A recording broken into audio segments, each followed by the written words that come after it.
comments open so I can actually see what everyone's reading. So, hi, buddies. Welcome to AmassGames. My name is Simon. So, I'm here with Steve from One Stop Co-op Shop.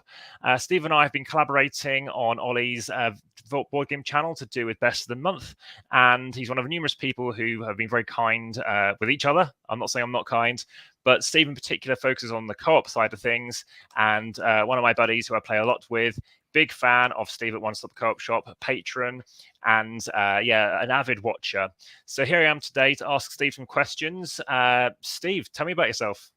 Well, thanks for having me on. I'm excited to be part of this. So I appreciate reaching out, and I always take a chance to talk about board games for sure. Always. Fantastic. Cool. Well, we've already got a watcher, which is fantastic. We're 30 seconds in. I can say right away that I can see Aeon's End Legacy behind you, and I can see Outcasts. Those are the two I have. And I've already played through it once as a 2, and I've played through it again with somebody else as a 2, because obviously there's 4 boards. Mm-hmm. Have you played? This is not scripted, and none of these questions Steve knows in advance unless he's watched other stuff on the channel. But it will be going to my tabletop playlist amongst others. In terms of Legacy, how many players have you played it with, and have you played it through it more than once? I have played through the whole thing once, and it was only with my wife, so just the 2 of us played through it. And yeah, we played through short when it came out, but we actually really enjoyed it. My wife is really into the story of it, actually. So she follows along with the, because there's a backstory of all the characters, stuff like that. But I really liked having, not much of a spoiler, but you do make your own mage at the end of it, which is really, really cool. Yeah, I haven't played the original, but I know it basically becomes Aeon's End at the end. So have you played any others apart from Outcast out of interest? Yes, I've played all of them except for the last one that came out, which is Legacy of Greyfold. Yeah. That one I haven't played. Unfortunately. Yep. No, so if you're watching, we want to do that. We'll do a cross the pond video. That's our way of introducing ourselves into cross affiliations. So Outcasts I have played through, and I know there's a particularly hard boss at the beginning. I think the nemesis there, the one with the Moors, and I've used some of the characters from Aeon's End Legacy in it. Have you tried mixing the stuff up much? Are you much of a mixer? We do mix a lot. That one we did beat that particularly difficult one, the one with the Moors, but we weren't really satisfied with the outcome, so we're going to replay it again. But we're going to play through with the characters in the box first. But after we're done, we mix it up, of course. Fantastic. Cool. Okay, so yeah, what are you up to these days? What's let's say the most recent game you played? And I'm assuming it's a co-op. I don't know are you 100% co-op? I know you're 99 probably, but just checking on that. You got 7 Wonders, so of course you're not. So yeah. Yeah, I do have competitive games with me just because I like to have a collection where people come over. I want to have a game that's going to fit for anybody, right? For me personally, I am basically playing co-ops 100% of the time, and it has a lot to do with the channel just because, as you know, as content creator, time's limited. Right? Yeah, exactly. And so I've changed. I knew I make the mistake. Everyone does this. I keep changing each day. Each time I'm doing a different stream. So this one is actually Can you recognize the game Mountains of Madness, which I believe is a co-op? So obviously yellow. So each day each video I'm doing a different one. The continuity is I'm kind of generally the same clothing. Different haircut, shorter haircut for you to special say, Steve. So remind me again, what was your most recent one you were playing? And again, is it a game you've been playing a lot? Yeah, well, the most recent one I played is completely new to me. It's a preview we took a look at, Leviathan Wilds. Okay. This game, it's not on Kickstarter yet. It will be, I think, in June timeframe. Okay. But I run a Discord community, and it's one of our members, Terrence, posted this link to this, and we all got excited because it is basically, if you've played video games, Shadow of the Colossus, the video game in board game form. And so the premise is you are climbing these giant colossal creatures and trying to not fall down as you're trying to knock crystals off it and stuff like that. And it was actually really, really good. I really enjoyed that one. Cool, fantastic. You've got The Captain is Dead. That is a game I've yet to play. That's in my top 20 games I'm very keen to play. It's not in my top 10 according to Board Game Geek, but it's just outside of that. So that's definitely one I'm really keen to try eventually. And in terms of, I guess, you've talked about your most recent plays. What about your most played game? I don't know if you use Board Game Stats or anything to kind of, analyze that and stuff like that. Sounds like you do. So, yeah. I do. Recently, our most played game is Assassin's Creed because my wife and I are playing through that board game. That's from Triton Noir. I'm a big sucker for stealth games, so any type of stealth game, I'm all in. And so we've got, I think, 2 more games left to finish the campaign. But if I'm looking at my most played games, my number 1 most played game is Lord of the Rings, the Living Card Game. Okay. So that is by Fantasy Flight Games. And my second most played game is Marvel Legendary. Oh yeah, deck builder. Lovely. With all the expansions, or as many as you can get in there as pound. Okay, cool. Yeah, Yes, pretty much all. Awesome. So. Yeah, we mixed them all together.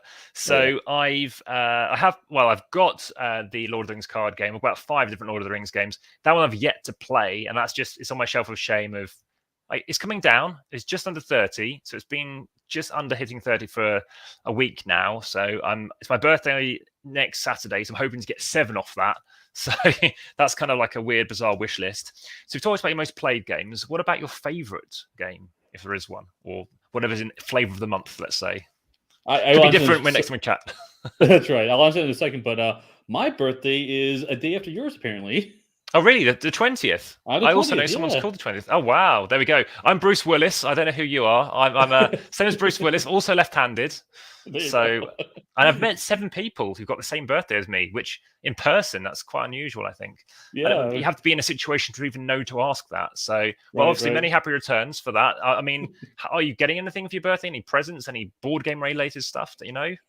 Normally I'll sub an event to like have people come over, because I'm at the point now where I don't need a whole lot more stuff. I got enough stuff. Exactly. To be honest, I said no more.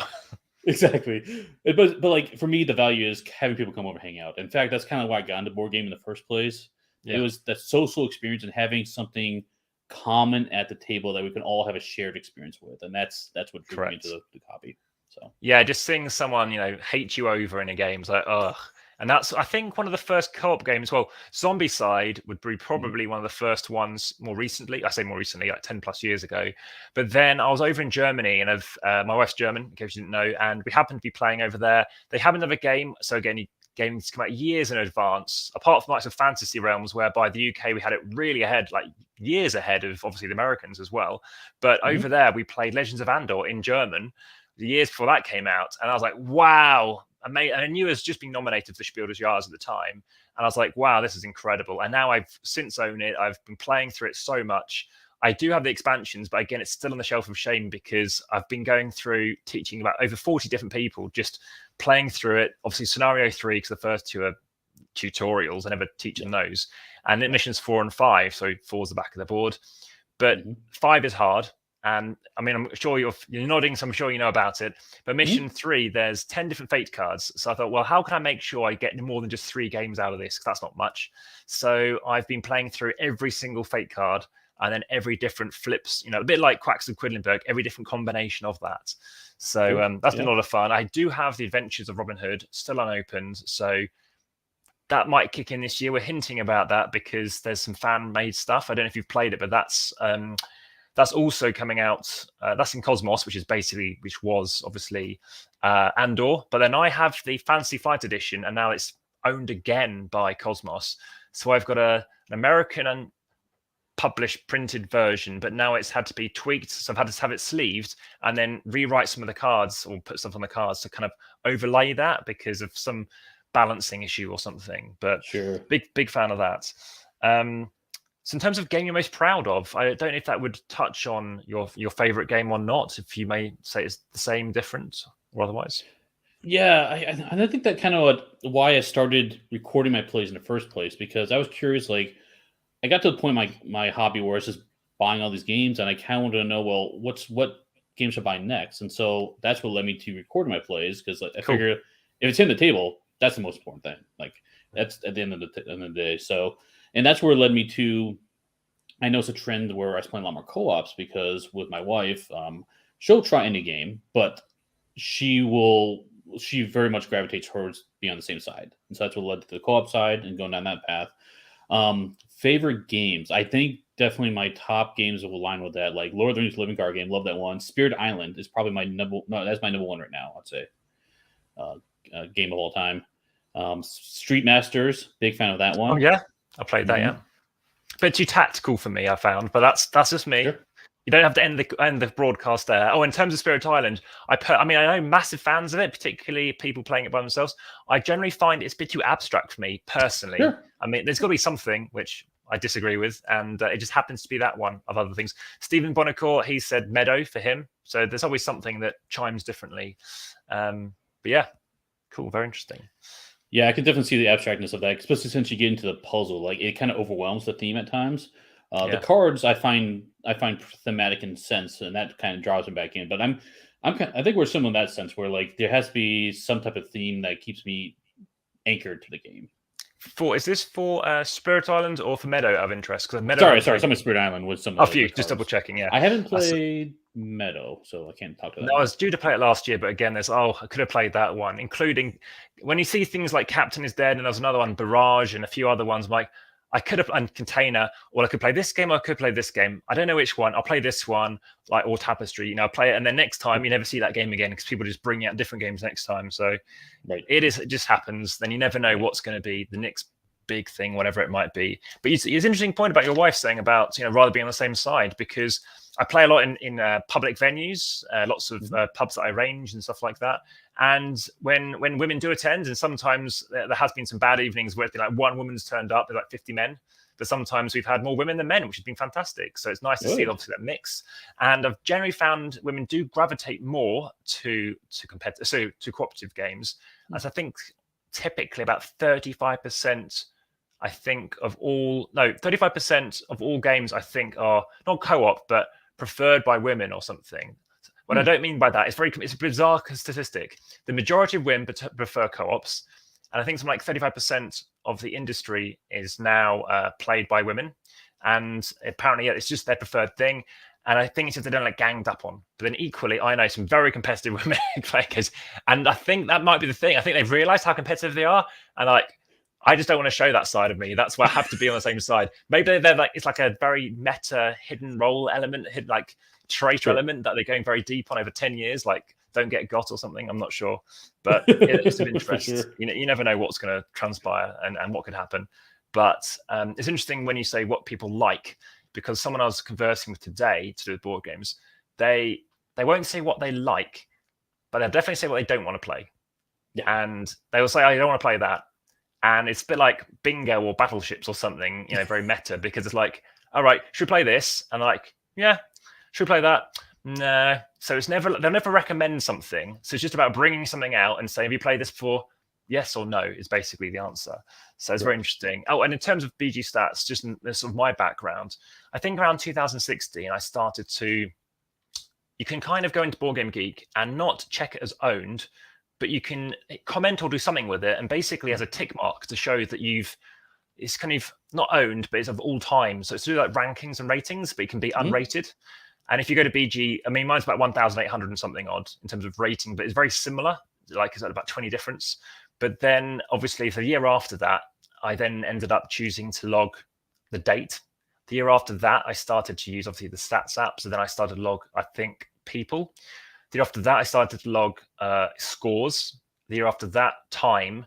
And we're only about a couple of years away now. So that's basically how it's got more and more accurate, let's say, and I spent more and more time doing it. But I do log to the minute. Do you log time as well? Is that something you've got into? No, actually, I didn't go that far into it. In fact, I did almost the bare minimum where I didn't even record games that I didn't own as Okay. plays, and I just recorded games I played because, like I said earlier, my goal was try what games in my collection are hitting the table and go from there. Yeah, that's But a I know good most idea. people aren't weird like me and they record normal plays. So No, that's a very good way of actually being very insightful about your collection, because I've been very, I guess, fortunate. I don't know if that's the right word, because for many years I would rather play someone else's game than mine, sure. purely because I haven't played it, and that could be the next game that I want to get, and obviously show off to other people. And that's generally how I think most people are in terms of they want to. It's cold to the new. They don't ever know. And that's the very weird thing about board games. It's so popular, but then you know they still think there must be a better game out there. And there's numerous reasons why chess has lasted the test of time, but equally they want to have something a bit different to go alongside it. And obviously, Monopoly is just too far of the other end of the spectrum for everybody, I think. So that's why we're here to advocate, and obviously people on YouTube and stuff can watch, like and subscribe and share and all the rest. So what about? Is there any games that you've played or you've just had a thought about having a design for or wish I've made, anything like that? Yeah, actually, I've got two in my head that I've been mulling around. One was the original approach was I loved a Wild West game, but like Okay, cool. co-op. But All right. I liked vigilantes back then. Like I used to watch a show called Wild West Tech. That's on History Channel. It was a History Channel back in the day, and it went through like all the stories from back then and the technology used back then. It was really fascinating, and it fascinated me because there were stories of like people like, oh yeah, there's the sheriff in town's not taking care of this problem, but so the team rallies together and they like basically take over the town. There's one instance where they had like cannons on top of a building, and like the local military would have a lot of trouble taking back. But the funny thing is, after they took care of the threat of the criminals, they just went back to doing the job. Like that was all they wanted. They didn't care about anything else. So it's very fascinating. So like basically that, but like Red Dead Redemption type style would be awesome. So I've got some notes on that one, but between content creation and everything else, it's a slow process. That's interesting. So go ahead.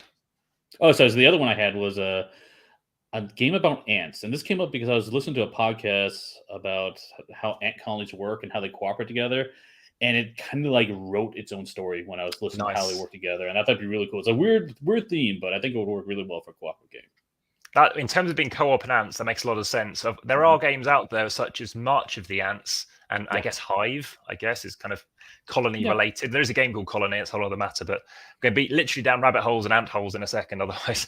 But in terms of, so Western Legends, I've now created a playlist. I played a couple of plays today. One of them is the Brett J. Gilbert playlist. So you may be familiar with his stuff. Roll for Adventure. Have you come across that game, co-op game? Yes, I played Roll for Adventure. Yep. Cool. So I was very lucky because for about 4 years, I was gaming at a place, and there's a woman who ran it, and she was there all the time, always playing games. And anyway, one time, this guy turned up and he brought like a play test of the game. Oh, wow, fair enough. I haven't met him before.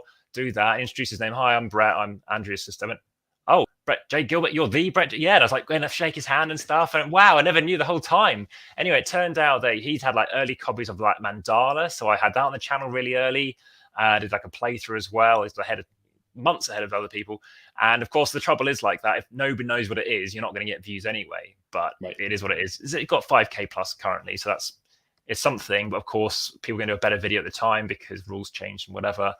But he happens to have brought other games, such as I've had a chance to record Pyramids. I borrowed it and borrowed some other games. But Roll for Adventure, I heard about it because it was selling really well in Germany, speaking again about the German market first. And then it just turned out that, look, I'm allowed to have a certain amount of copies. I've got a few spare. It's in German. So if you want a copy, and of course, my wife could just translate anything we need to. I said, sure. So absolutely loved it. You never know if it's going to be good, but those guys together just make excellent games typically. They're always like Spiel des Jahres, mid-weight, not too complex as opposed to heavy, not heavy either. So yeah, looking forward to all their stuff. And I've got Great Plains, which is him, Brett, with Trevor Benjamin, which I look forward to trying out, which also is with Mandala. So very interesting. And in terms of Western Legends, I'm playing that again tomorrow. The what's it called? The Blood Money expansion again with my buddy. So trying that. It's been set up for a week because we ended up playing other stuff with other people, but it's been there. I've extended the table just so it's out of the way and giving that one a go. So in terms of, I guess, is there anything in terms of board games which you would regard as like your funniest moment? Anything they're like, oh, they did that, or whatever it might be? I don't know. Hopefully like not a table players spill. Or like, players or game design or anything. I'll keep it open. So yeah, would you say there's, I don't know, you were playing a co-op. As an example, I was playing, this isn't a co-op, but something like Spyfall, whereby, I had never played it before. The person explaining it didn't tell me what the spy looked like. So all I could see was this man with headphones on. And if you don't know, that is what the spy looks like. And they said, where are you? And I had to go first. And I was like, oh, yeah. Because I thought everyone had different one, but similar to my one. I went, oh, yeah. Well, there are people there, quite a lot of people. And it's quite dark normally. There can be a lot of dancing and stuff like that. And, oh, yeah, that's really good. And then everyone else kept going around. Apparently it's a cruise ship. So it all makes a lot of sense. And then they said other stuff like, I said, and I thought, well, with nightclubs, because again, it looked like it's a nightclub. Oh, there's a lot of water there. Yeah. Everyone else went, and they still couldn't find anyone. And eventually I said, and there's not much food. Oh, no, you're the spy. Yes. So that was one of the funniest ones. And a similar one, which also involved Spyfall, is someone forgot to shuffle in the spy. So for ages in a different game, everybody just thought this is amazing. And I said, after about, I don't know, an hour maybe not an hour, but, can everyone just reveal it? 'Cause now we're just playing a co-op, literally. But anyway, over to you, Steve. What do you reckon? Any Oh thoughts? man, you made me think of one game I played some time ago. This was a game similar with the trader type games. It was One Night Ultimate Werewolf. I'm not sure if you Oh, yeah. played that one. Tons. So, Yeah. so this one we played the game, and my buddy he wound up kind of playing dumb, and it wound up working really well for him because like, oh, I'm not sure how this works, not sure who it was, and he was actually the werewolf, and he wound up winning. Okay. Like, oh, that's good play, good I play. thought you meant the dummy or whoever it is, the drunk. Something Oh, like the that. drunk, yeah. So, and then we played the second one, and I think he was, yes, he was the dummy then, or the drunk, the one who wants to be Yeah. offed, right? And so, and he plays the same thing, Oh, that's and the we're like, Tanner. oh, what's that?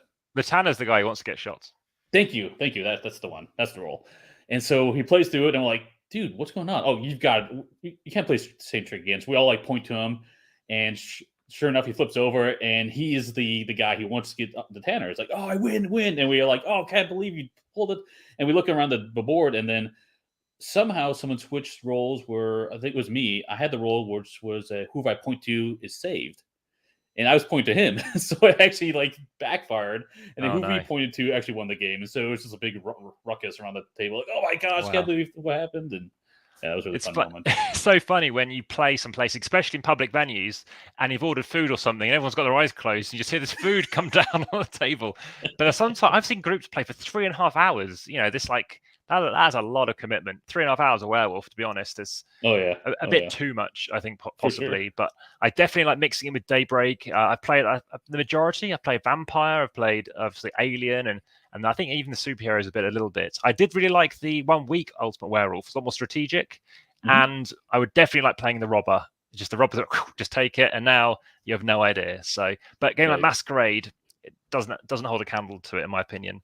So yeah, that's the thing. And so we've talked about your most funniest moment. What about, I guess, the most memorable? That might be something different. I don't know what that might be. Like, I don't know, a proposal happened at a game session. I have no idea. Anything that you thought this is good? Maybe it be Pandemic Legacy moment, or without spoilers, but anything comes to your mind? Yeah, I've got a few memorable moments. A lot of them have been around role playing games, just because that story that people tell and then that comes out of it. So I've got stories from that one for sure. I think I can dive into that briefly, but we were playing Star Wars role playing game, and the guys noticed on the skill sheet one of the skills was cool skill. I'm like, what is this? It's like basically remaining calm during a stressful situation. Okay. And they had to get into this hangar bay. There's some security droids, and so he's like, "Oh yeah, I'm gonna use this cool skill and walk by these droids." I'm like, "Okay, sure, why not?" Because I was GMing at the time. Like, it makes sense. So he walks by, and then like, sure, he passes, but then they get a little more suspicious. And his brother tries walking by, but gets spotted. And but look at his behind this droids, and they had this big old fight behind it. It was just really funny that they latched onto his cool skill and managed to turn into a whole like narrative element from that. So I've got a lot of stories from that one.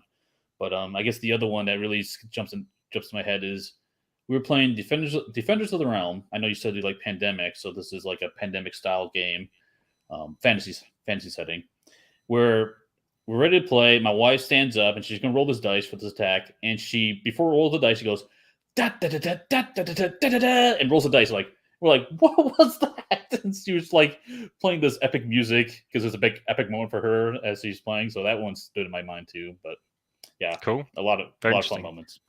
And just from the top of that, the final letter looked like a D. Is that Small World over your left shoulder?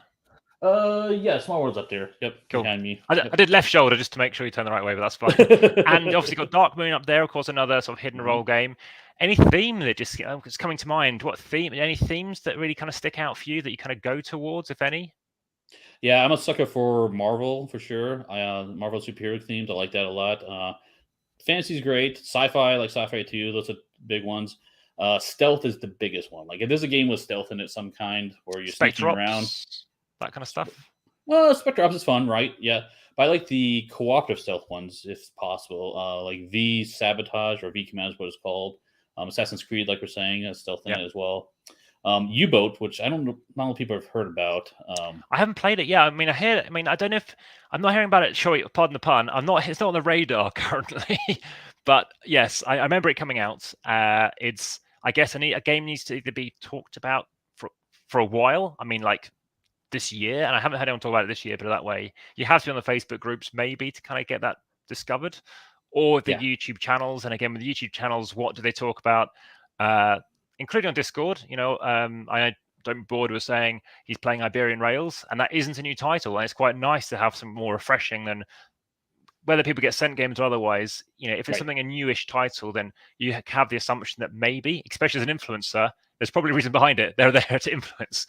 But if it's an older title, it's probably different. Such as Fields of Ardor is not a new title, so it's nice to just mix it up and color your collection or whatever it might be to get that kind of stuff to the table. Speaking of which, obviously there is a new thing which I'm not involved with, at least presently. Maybe I will be, and maybe you will be, and that's Astro Knights, the new Aeon's End kind of reskin, because it's not Marvel. But I don't know what your views are on that. Obviously it looks a bit more kiddish. I'm not saying Marvel is kiddish, just that you know.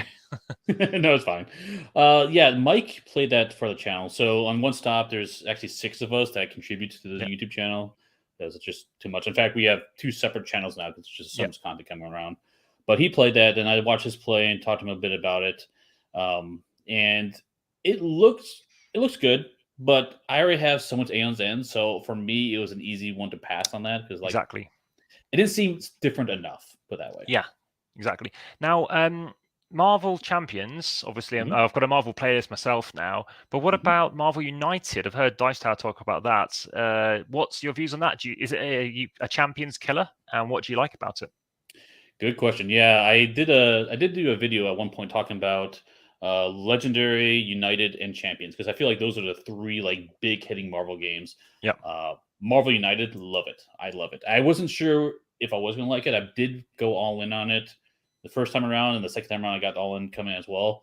I figured because I've got a young son, he's 7 currently, and he loves that type of stuff. He loves miniatures and superheroes. So, at worst, he would enjoy it.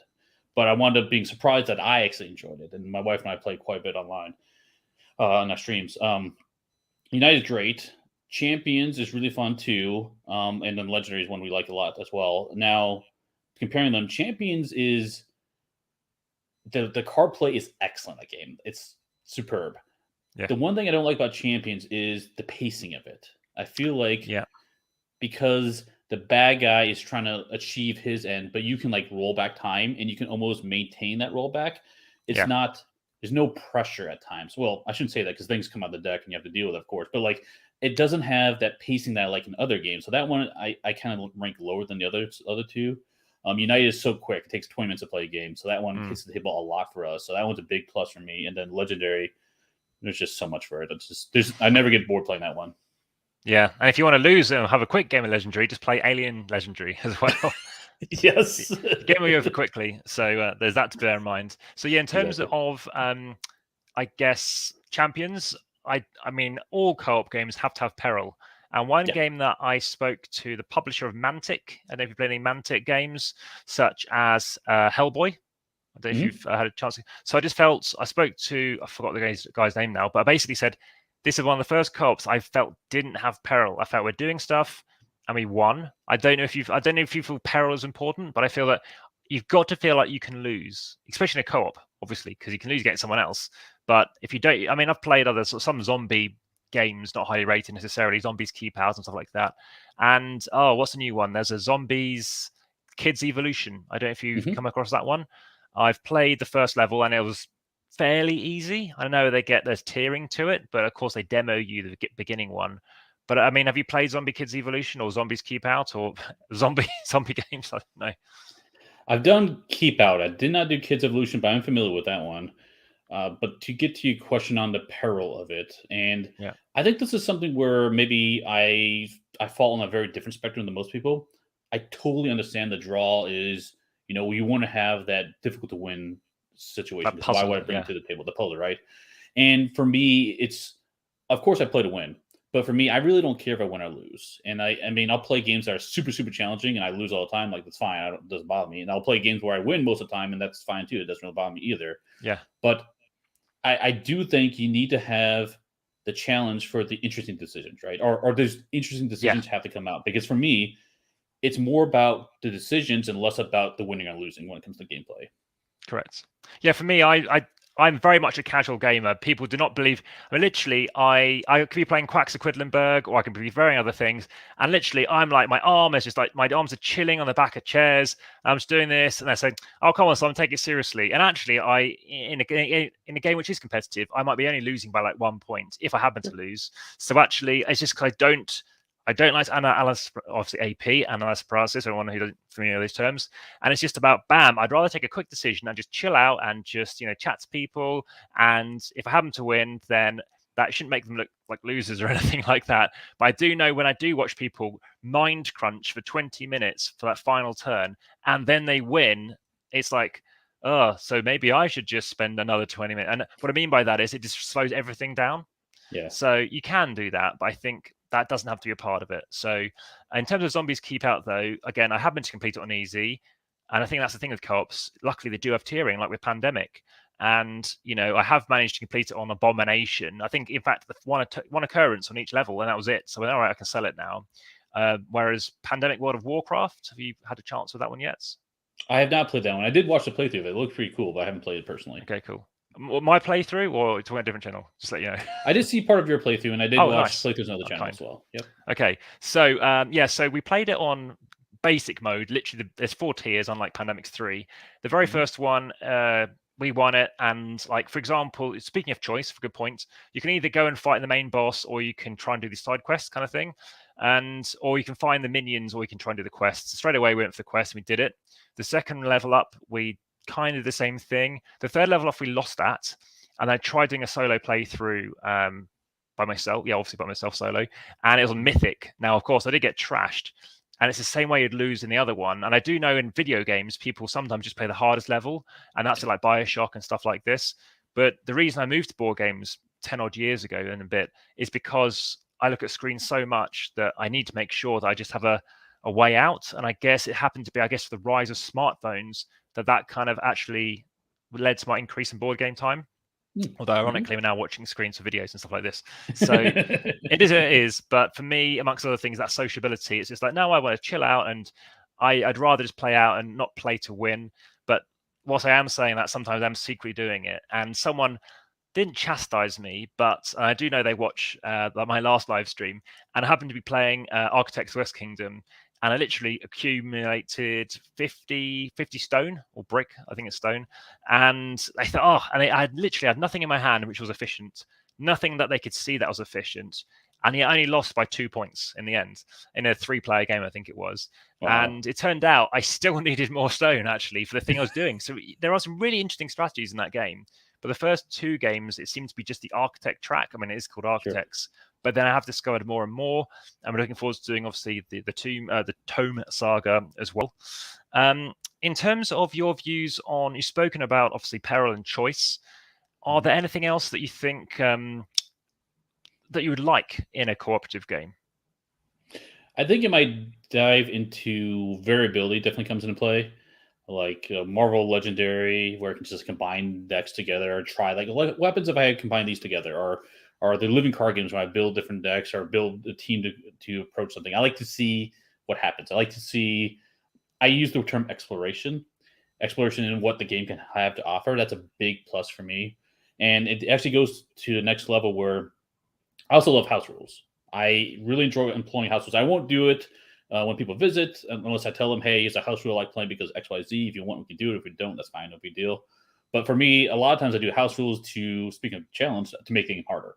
Like a lot of people on the Discord who watch the stuff I do, they give me a hard time because like, oh, it's house rule again to make it harder. And like my wife knows, like, is this the right way to play? Or are you making it harder on ourselves? Like, so sorry, we're making it challenging. So yeah. Long story short, when it comes down to the variability and the way to explore the games, because that's where I like the decisions are what drives me to games. And anything I can get more of that in and explore more of those decision space is a big plus. Cool, fantastic. And of course, it makes it more interesting for everyone else. Literally, that word challenges is more challenging for them because it's more variability. It just changes what they do. And you heard it here, folks. It's Professor Steve here. It's variability. There we go. So, anything you think they shouldn't be doing? Because of course, lots of different characters. It sounds like you're quite into your CCGs kind of stuff as well. Anything that you think don't take this away? For example, I don't know. Pandemic has in the fact that you swap cards, which probably came from, I'm guessing, the Lord of the Rings from Minor Connexia in the year 2000. Anything that you feel that I don't know, anything that could change that you think don't do this or maybe do this. A bit of a different question because it's a different kind of an audience. But do you think as a co-op game they shouldn't choose to, I don't know, have maybe less talking, less communication, like in I don't know, like the Mind or something like the Crew, something like that? I've had issues with some games where the talking is restricted too much. Generally, Okay. that's not a problem. I think the big one that comes out is luck. A lot of times talk about dice luck and stuff, and I honestly I often agree where I want mitigation. I don't want luck to determine the outcome of the game. But I play games where, like one of them I'll mention is Rambo. It's a cooperative game, and there is literally like no luck in it. You know what's going to happen when you play your cards and everything. And it's so deterministic in that it kind of removes some of the tension or the possibilities in that game. You can kind of math it out. And so I think I want some luck in game, enough where it adds decision points, but not too much luck where it removes the impact of your decisions, where your decisions don't matter. And so I think that's the one thing I would want to make sure is don't remove too much luck from games, whatever it happens to be. If it's a dice roll, if it's card draw, it doesn't matter, but just have something in there to change up the plays and the decisions. That's interesting because I guess catch-up mechanisms is very important. And can you think of any examples in cooperative games that do that? I can't think of any off the top of my head necessarily, apart from the Pandemics and Legacies, perhaps. Yeah, there are some. I know Zia, Legends of the Drift, Oh, has a good still one. want to play that. Yeah. Yeah, where you'll get, I can't remember what you get. You get something. It's been a while since I played it, and you'll catch up to what the AI bot, whatever it's doing. So that one's got one in it. There's not many that do have catch-up mechanisms. I think they kind of No. like you suffer your own demise if you make a bad choice. But Okay, interesting. And have you tried? I mean, the only parts of, I guess, Aries Expedition that I haven't really discovered, because again, speaking about Andor, I want to try all different characters. I want to try all this Mhm. stuff. Same with, which isn't many, but I have got the expansion packs and stuff. But with Aries Expedition, have you tried that co-op out of interest? Oh my I gosh, don't I know if you love the played. co-op. Love a co-op. Really Yeah. excellent.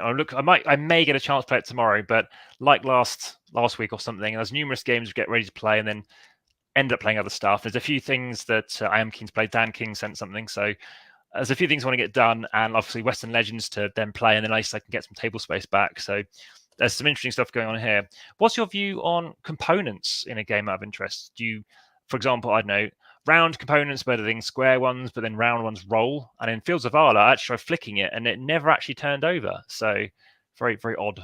But yeah, views on that.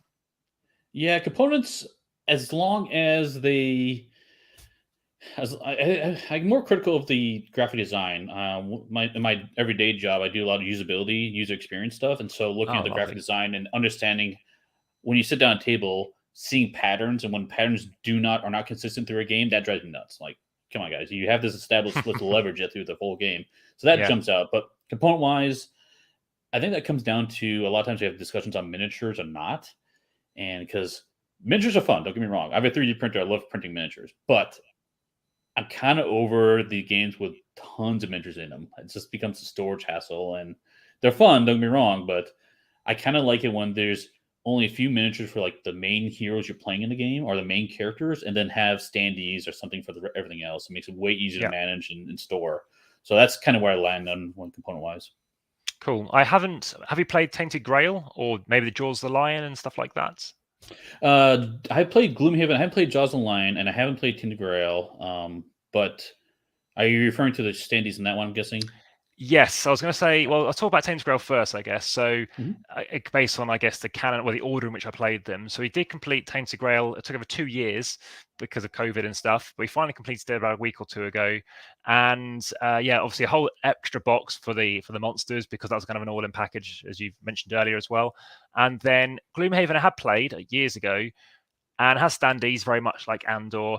But Mhm. then, having played Jaws of the Lion, which we started after playing, this different groups, but after playing Tainted Grail, having actually these miniatures sitting on the map and thinking like, no, with a shadow or something, it seems really effective. It really it just changed it up quite dramatically. Sure. I know, of course, they are now creating miniatures, and I have met Isaac in person at Essen 2018.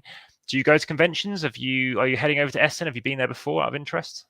I've not been to Essen. I used to travel to Germany regularly, like almost every year, like maybe twice a year, once a year. My previous job, but now I don't travel to Germany as much anymore.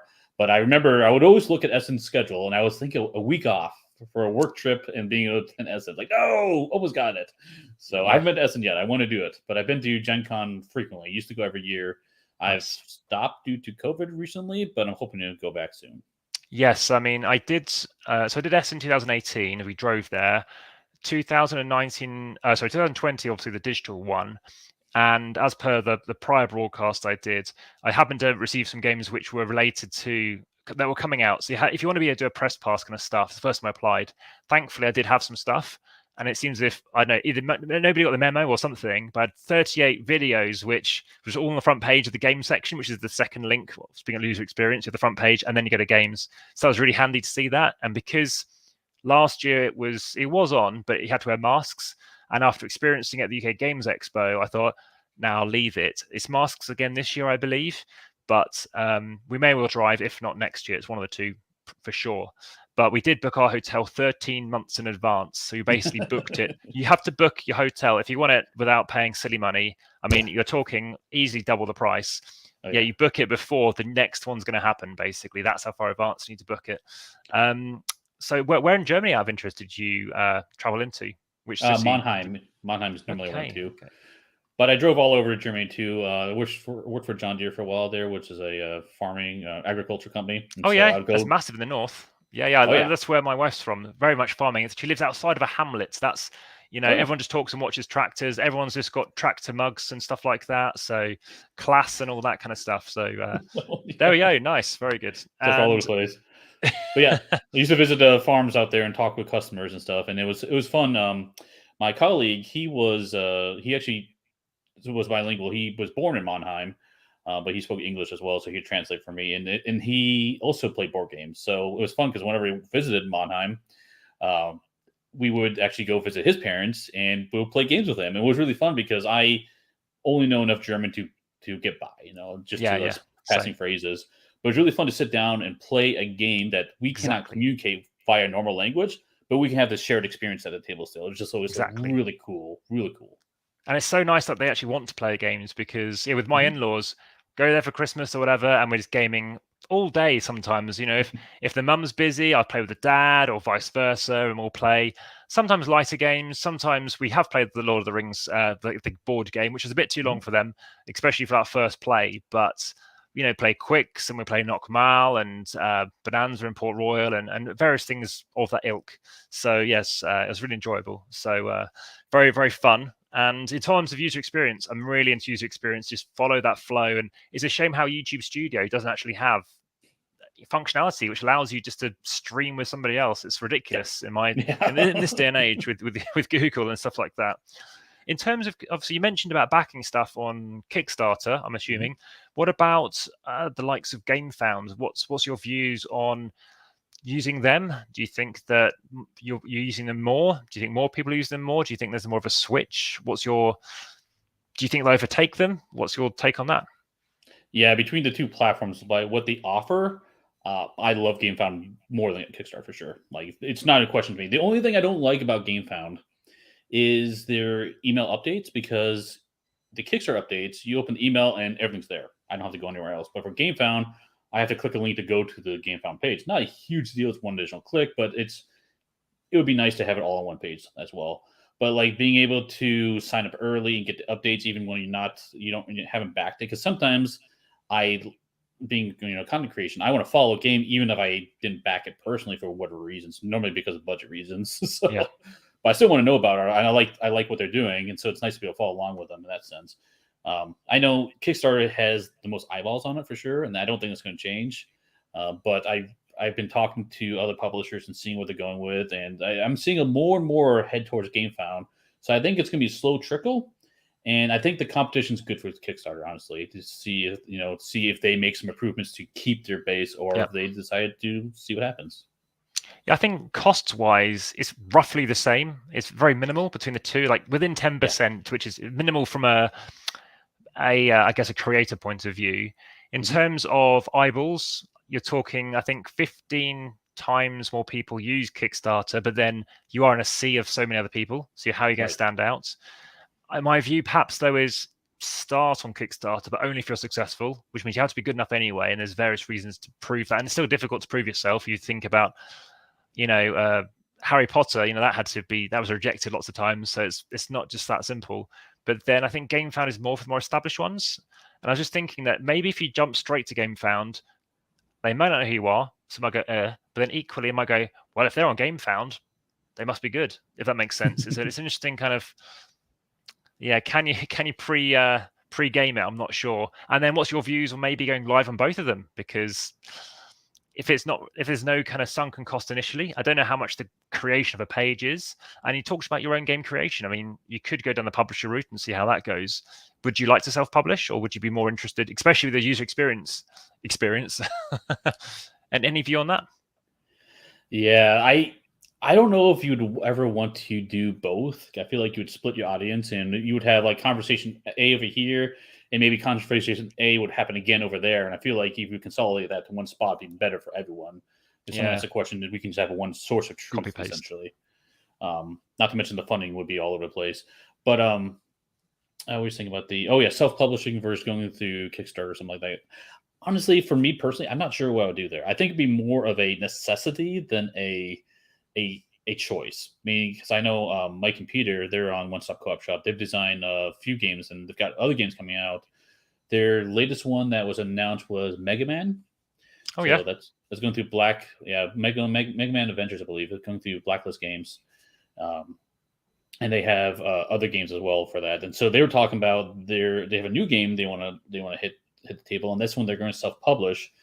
Mostly because it's sometimes hard to get publishers to jump on board in some ideas, right, and get that feedback. And sometimes it's a long wait, and then a big push at the end of like, hey, we need all these things ready to go, and it gets hard to get that constant feedback and that motion going for certain things. So I mean, I'm just regurgitating from what I heard from them.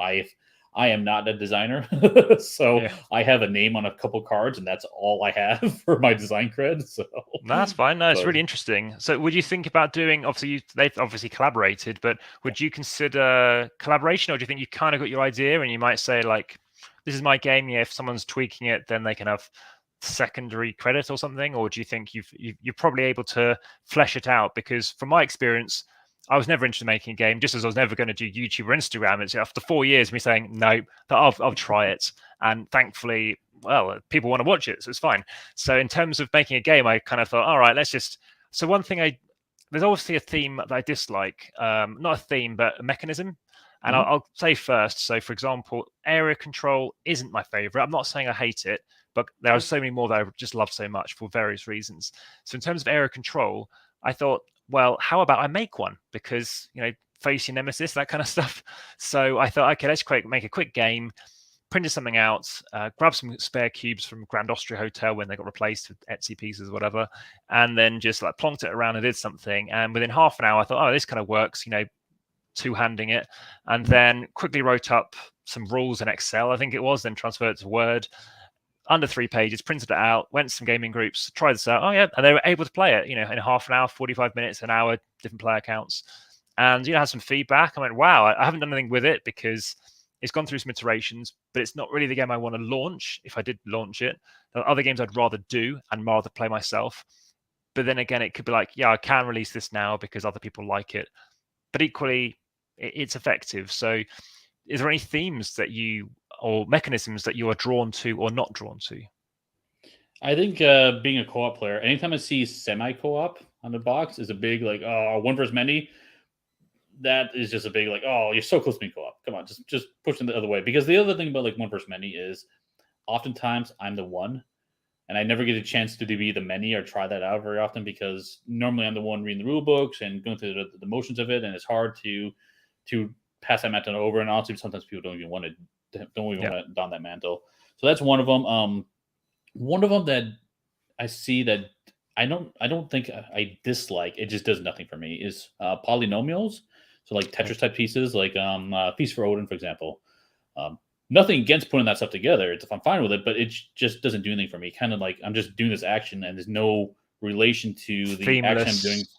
versus the game. Yeah. So Okay. Yeah, no, it's interesting points. And polyominoes, I don't know if they're the new roll and write or vice versa. There are just so many of them. And maybe it's because they're quite easy to make. You're cutting out pieces and just, yeah, who knows? So sure. it's interesting conversation where, this forum that we're having. So I haven't got too many other questions really to ask. I guess, is there anything else? You've talked a little bit about what you might recommend, but anything else more about if people want to check something out, or you've talked about the most played game and the most played game recently, but how about most played game of last month or anything like that? I mean, I've got my stats that I can show you too as well if that's handy, but anything that you think like, yeah, I'm rediscovering it and such like that. Yeah, like I said, I've been playing through Assassin's Creed, which I'm loving. But the other one that I'll mention, and since we talked about, is Aries Expedition. You mentioned that one, and I'm enjoying it so much that we play like 2 or 3 times back to back at night with my wife and I playing co-op, and it's got to the point where even solo rules are slightly different than co-op, Mm. and I've been just playing. I just house ruled the co-op rules in solo mode because I liked the co-op rules way better for that one. Mostly because I felt like there was more meaning behind the victory points. Because in solo, you kind of lose some of that.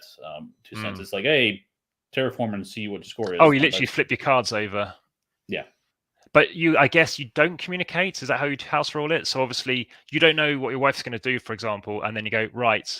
Is that kind of how you might do it, rather than an Yeah. AI doing it randomly? Yeah. When you're playing co-op, at least it is. You can talk about what phase you're playing. What phase are what is that? The phase card? Yeah, the phase card you're playing, Yeah, and then the actual card you're playing. You're not supposed to say exactly what cards you're going through your hand, yeah. but you can play however you want. It's not that big of a deal.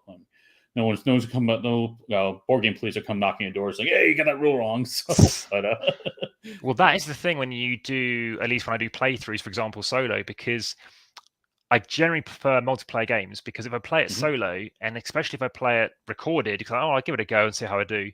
But actually, when you play it recorded, then there's no one there to tell you, oh, you made a mistake doing that, until you get a thumbs down or whatever. And like, oh, sorry, it's not intentional. I'm Mhm. not trying to make people, comment about it or anything like that. And in terms of one versus many, your views on, I guess, asymmetric games, any views on that, which is similar to a degree? I actually Any? really like Ace. Well, I really like asymmetric games, but they have a really difficult aspect to them in the sense that, like, especially when everyone's on the same team, like U-Boat has that. Some other games not coming to mind come out too, where you have to like teach different rule set for each person. It just takes a long time to explain that stuff. And I try when I sit down to teach a game, I try to say, here's the objective, here's the pieces that lead to the objective, and let's just jump into the gameplay and learn as we go. Because generally, most people want to know how as you go and how to play the game. The downside to that is sometimes you come to a rule like, oh, by the way, this rule's in place, and be like, well, I wish I would know that earlier, which is unfortunate. You can't win all the battles there, but at least I think that's the best way of approaching it. And the asymmetric makes it difficult from that standpoint. Yeah, it is tricky. I know with like games like Root, when I spoke and talked to various groups, it's players of 2, and it is literally 30 minutes per player. And then next time you're playing and teaching new players and going through the whole rules again, and it's a 3 and a 4 and a 5 and a 6, and all the rest. So it does. When I'm saying 5 and a 6, we're talking about the Riverfolk expansion. Yeah. So you've got obviously 7 Wonders, the first edition there. Do you have anything mixed into that? Because that is, I mean, what's your view on this? Is that an asymmetric game in the sense that you do have variable player powers? It's not a truly asymmetric game, but you do start off differently. And I did a poll on Facebook, and most people are saying it is asymmetric because it is. No one can do what you can do because of your board and stuff like that. So yeah, just curious in your thoughts. Yeah, that's a good question. I think I have a more restrictive definition of asymmetric. Uh, Ace, because to me, Seven Wonders Different is like most goals. games where you have character powers or player powers. Like this is a Yeah. power only I do. This is something only I do. But to me, when I think of asymmetry, I think of here's a rule set for me specifically, Yeah. as opposed to like Seven Wonders. The rule set's the same for everyone. Doesn't matter. It's just I Yeah. have this power. So Yeah. I can understand it, but I think I would categorize it a little bit differently. Yes. I mean, having a different goal typically is one thing I think is, something you Yeah. can do in your turn. it's all the same for Seven Wonders, and that's where I think it differs. So maybe from a resource point of view, but so I do have a list of currently it's at 44 different asymmetric games like Nefertafel, which is an abstract strategy game, combinatorial, but there obviously are games like Root, which obviously really are asymmetric, and a few other games obviously in that by that designer, such as Vast and things like that. So yeah, it's quite an interesting thing, and Ubalt I'm definitely keen to try out. But yeah, I'm pretty much done with everything I was going to go through. Was there anything else that you wanted to plug, shout out, or anything like that before I know we never catch up again next time? No, I think this was a lot of fun. I really appreciate you taking time to set up with me. I'm glad this worked out because I know sometimes time zones get a little difficult across the pond, but glad it worked out for us. So. No, it's been nice. I mean, it's been quite handy that I don't know if it's just where all the gamers are over there, but it seems to be Eastern time is where everyone is. So for me, it's really straightforward. It's like 5 hours. I know that one, and I've got used to it. And it's nice to vary it up because obviously I chat a lot to people in the UK in person, and there's definitely differences. I generally find, which you may notice, that sci-fi I think is prevalent not only in movies and stuff like that, but over in the States and obviously North America, you're finding more people are playing board games which have a sci-fi theme, whereas in obviously Europe you're quite familiar with farming, agricola and obviously agriculture and anything with sheep. Sheep in space is going to be the big crossover there, I guess. But it just seems to be that's that's how it is. So if you go to Japan, you're gonna get something wacky. You know what I mean? that's the other, I guess, tip in the iceberg there. But well, no, that's been fantastic just to hear. Obviously, your take on things. I've made loads of interesting notes about obviously U-Bolt and various other things I'm keen to check out. Obviously, Defenders of the Realm and things like that. And I'll let you know how obviously LOTR, the card game, goes as well. That should be a great discovery. And I look forward to again chatting in soon, chatting on Discord. Best of the month, and it looks like you have something else you want to say. So I'll leave it back to you. Yeah, go for it. I'll mention if you're getting to Lord of the Rings living card game, there is a site online called Dragon Cards, DRAGN. So cards, and this is a site that was created by specific for Lord of the Rings living card game, and it is fantastic. Okay. It's got a learning curve to use the interface, but it's all scripted and programmed and everything. It's a really good way of playing that game remotely if you're interested in playing that one. So. Oh wow! Okay, cool. That's very interesting. Yeah, because I've been literally given a copy by someone who's gone back to Germany. Funny enough, sure. So the cards have been airing a lot because he left it with a very heavy smoker. So they've been very, very, very, very well aired, let's say. And thankfully, the smell has gone. Is it anything like?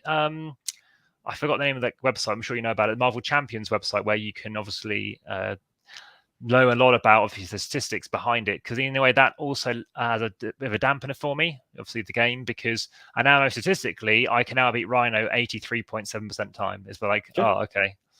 So you're familiar with that one? I can't remember. It's called something of Champions.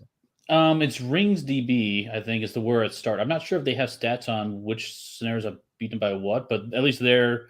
You can find decks of cards. And so the nice thing is, even with that Dragon Cards site I mentioned, you can go, this deck looks interesting. You could download it, or not even download it, just find the number, plug in the Dragon Cards, and it'll pull all the cards in. You can just try it out. It takes like 2 seconds to set up a game like that. So it makes it really fun to experiment and try out different decks and see what people built and why they built it. Cool. I know, obviously, Best of the Month isn't ended yet. Mm-hmm. I think I still know what I'm going to pick. Don't tell me. Do you have any view on what you might chuck in there this month out of interest without spoiling it? I don't know. The biggest issue is I've been playing a lot of previews this week or recently. I've been playing Deep Rock Galactic. Speaking of space themes, because this is apparently all I've been playing lately. Deep Rock Galactic, Earth Under Siege, and then the Leviathan Wilds are the ones I've been playing recently, and those are all upcoming. Or actually, Earth Under Siege is on Kickstarter now, and then Deep Rock just ended recently. So these are all previews. So I'm like, well, do I put a preview in? Do I pick something else out? I don't know yet. We'll see. I'm sure something else will pop up on my list. I'll be playing that a lot recently or soon. So, okay. And in terms of any previews, have you ever said no to anyone? Again, don't name them. Don't know unless you want to. But and do you say a majority? Like, would you say? For me, I'm at about probably 60%. I'm declining. I'm like not interested or something like that. I don't know how close you are because I'm definitely discovering. I guess with any games, I can be very pessimistic and I play like, wow, this is really good, especially if it's an unheard of game. And I mean, unheard of publisher. I generally go for a designer. I'm more of a designer kind of person, but I'm like, wow, this is really impressive. So, what's your take on that? I think for us, it's more restrictive because we are one-stop co-op shop, so we focus on cooperative and solo, and we get a lot of people with competitive games or like one versus many or Okay, trader stuff, and like that we say no to them a lot because that doesn't fit with the niche that we're trying to fill in the board game world. There's exactly. plenty of channels that will cover that stuff, so there's a lot of no's there. And then the nice thing is because there's 6 of us, generally what happens is a game comes in, they tell us the description. We always ask for the rules up front because we've had some that like it sounds good, but if you don't do a skim of the rules, it could be kind of iffy. So we do a Yeah. quick skim of the rules, and then between the 6 of us, we see which of us would be most likely to enjoy it. Because Okay, cool. if we're gonna cover it, might as well have someone have fun with it, right? So then Yeah, we send it to that exactly. person. Cool. Yeah, I noticed I was sent a game. It did take months. In fact, they lost the copy coming from the States. And so they had another copy sent. And it finally arrived. This was back in December, January, when they should have sent it. It arrived a few days ago. And they did say, here's the new set of rules. So that was a digital thing. I looked through them and it was like 24 pages, but it was just really, and there weren't many pictures, but actually, Yeah. it was one of the easiest rule books I've ever read because the bottom of it is like, oh, these are different modes and stuff like that. And actually, I like highlighted certain words for certain stuff. So very Mhm. impressed with that. And when you did say you rejected a lot, and when the names of the titles you suggested and you were talking about, my opinion was that they're probably going to be cooperative games. So when you were telling me you rejected a lot, I was stunned to know they weren't even co-op. So I thought that people would at least know who you were, and it sounds like they weren't doing their research, weren't doing their audience. And similar to some other, I guess, alliances that I have, again across the pond, it's definitely an opportunity. I'm not suggesting I should be the seventh or any kind of ringer, but in terms of be your across the pond co-opper, whoever knows. But by all means, I can speak to you about that another time. But no, like I said, this has been obviously fantastic to catch up with you. I'll make sure I put obviously a description through, or you tell me what you want in there, and I'll put that in the description as well. So obviously this is recorded live, but I'll also be putting through a recording which I'll publish some point later on this month. I've got everything scheduled every day now until about the 26th of March. But I'll definitely chuck it in the next few days if I can, and move something else. And yeah, again, I'll speak to you soon, and speak to you again on Discord, etc. Sounds good. So Can't wait for it. yeah, enjoy the rest of your day, and thanks again, and cheers, Steve. Thank you, Simon. It's been a pleasure. Cheers, welcome. Okay, bye for now. See ya. Cheers.